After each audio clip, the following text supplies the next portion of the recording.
இவர்கள் திருத்தந்தையின் தனிப்பட்ட பாதுகாவலர்கள் என்றும் உலகின் மிக பழமையான இராணுவம் என்றும் அறியப்படுகிறார்கள்.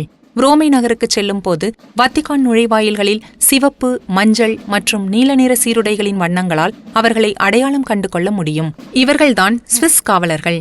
135 வீரர்களை கொண்ட ஒரு இராணுவ படை. அவர்கள் திருத்தந்தையை பாதுகாக்க தங்கள் உயிரையும் தியாகம் செய்ய உறுதி பூணுகிறார்கள்.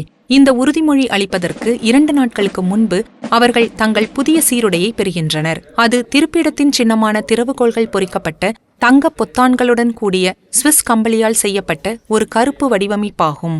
இந்த புதிய உடை கடந்த காலத்திற்கு இட்டுச் செல்கிறது. அது திருத்தந்தை 6ஆம் பவுல் அவர்களின் காலமறை அணியப்பட்ட ஒரு சீருடையை நினைவூட்டுகிறது. அதாவது இது வத்திக்கானுக்கு வெளியே தூதரகங்களுக்கான வருகைகள் போன்ற சிறப்பு மற்றும் அதிகாரப்பூர்வ நிகழ்வுகளில் மட்டுமே பயன்படுத்தப்படும். ஆனால் ஒரு சில சிறப்புரிமை பெற்றவர்கள் மட்டுமே இதை அணிய அனுமதிக்கப்படுவார்கள்.